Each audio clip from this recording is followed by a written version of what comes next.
Hello gardeners, Lourdes for Native Plant Channel, and today we're going to be taking a look at a perennial that really lives up to that name, perennial. It's a really tough plant that you're going to want in your garden, and that's Baptisia or wild indigo. The reason you're going to want it in your garden is because it's beautiful, it's easy to grow, disease resistant, it's deer resistant, and it attracts bees and butterflies. So all the wonderful things you could want for your garden.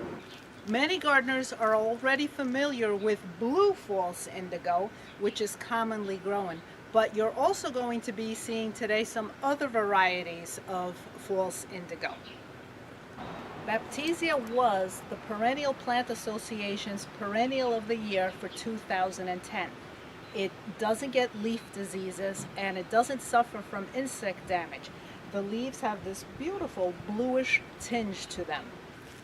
This one, blue false indigo, blooms from mid to late May into June, and it'll give you a nice show for about 3 weeks. The flowers will come up above the leaves, so it'll look very stunning and tall. It is a member of the pea family, so it is nitrogen fixing, so it also improves your soil. Now, one of the things is that it is the larval host plant for several butterflies, particularly the wild indigo duskywing, which is easily found in gardens. But it also is the host plant for some sulfur butterflies as well as other skippers. Being a host plant means that that plant is eaten by the caterpillars of a particular butterfly. But take a look at this little skipper and how it is nectaring on Baptisia. That is its proboscis, or its tongue, digging deep into the flowers of the plant. Think about how you will be improving your garden with a beautiful plant that also provides nectar to bees and butterflies and allows you to observe them right in your garden just like this. Please go to Native Plant Channel's Facebook page where there is more information available on growing Baptisia. I will provide links for you. Please subscribe to our channel as well and check back. This plant is as easy to care for as it could possibly be. There are really only 2 things you need to do. Wait till the spring to remove the old growth, what has died. And the reason I wait for the spring is because it is a host plant for butterflies and skippers. You want to make sure that they have completed their life cycle. So leave it up through the winter and cut it back in the early spring. The only other thing you might want to do is stake it if you prefer the look of it. I have it staked here.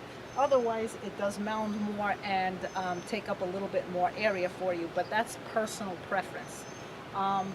This plant that you were looking at, I started from seed.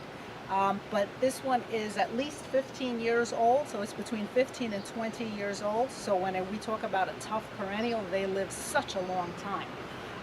However, they are not easy to transplant. Once they are established, you really can't move them. They have a long taproot, and if you try to move them, it will most likely die.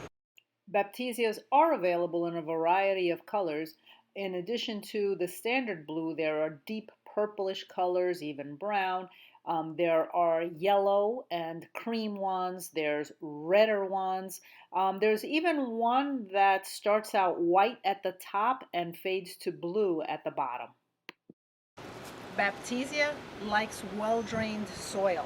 It will grow in very dry soil. Once established, you really don't have to water it at all. It will handle droughts, but it does not tolerate wet spots.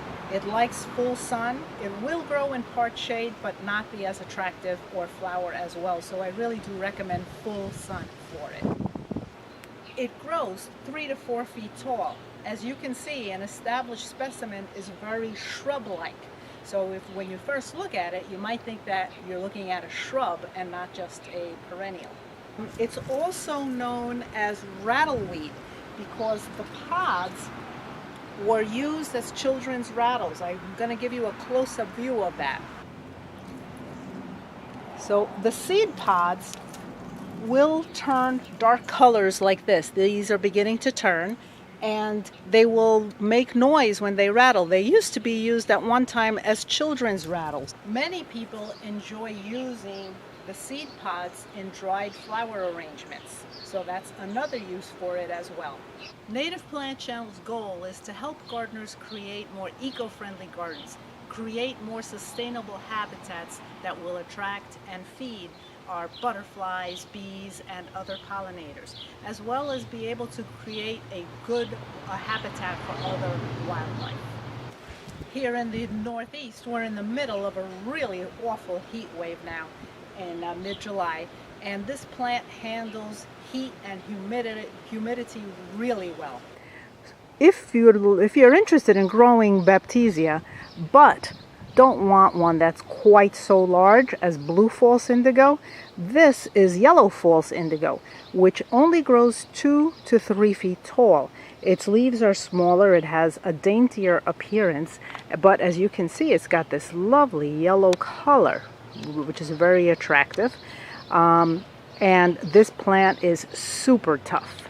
It grows in poor soils, rocky poor soils, but it loves the heat and is very drought tolerant. So if you have rocky, poor soil and are looking for a plant that only grows 2 to 3 feet tall, this one is one you would want to give a try. Another Baptisia growing in my garden is alba. This one flowers in white, just a little bit after blue false indigo. So with the Baptisias, the blue false indigo flowers first, then alba flowers in white, and the yellow false indigo comes in after the first two. So this one has interesting grayish stems. Again, these are members of the pea family, but they are somewhat toxic. This one in particular is known to be toxic to cows. Wild indigo does reseed, although I find that it doesn't reseed all that much, although some gardeners think that it does. The one problem it has is that it takes a long time to establish. So to get a substantial plant, you're going to need 3 or 4 years. Now, although it is deer resistant, this is a problem regarding deer because they will browse it when the plant is young. And if you have a young plant, you can lose part of it. As you can see here, this one has been browsed. They taste it, they figure they don't like it, and then they stop eating it. But in the meantime, if it's a young plant, you've lost a part of your plant. I'm excited to let you know that Delaware has a new botanic garden that just recently opened to the public. And it is based on sustainable gardening and features many native plants, and I will be touring that soon. So that's an upcoming video as well if you'd like to be one of the first ones to take a look at the Delaware Botanic Garden. So if your goal is to create not just a beautiful garden, but one that is a good home for our butterflies, insects, and birds, then please subscribe and take a look at the other videos that are available on Native Plant Channel. Another interesting thing about false indigo is, did you wonder about its name? Why false indigo? Well, during the colonial period, blue dye became harder to come by. And the colonists, or England actually, turned to its American colonies to produce a blue dye. Baptisia produces a blue dye, and however, it is inferior to that of the true indigo. So Baptisia became known as false indigo. Thank you so much for being here, for learning, and for trying to make your garden a place that makes our world better by feeding our butterflies, bees, other pollinators, and providing food for the birds as well. Have a great day.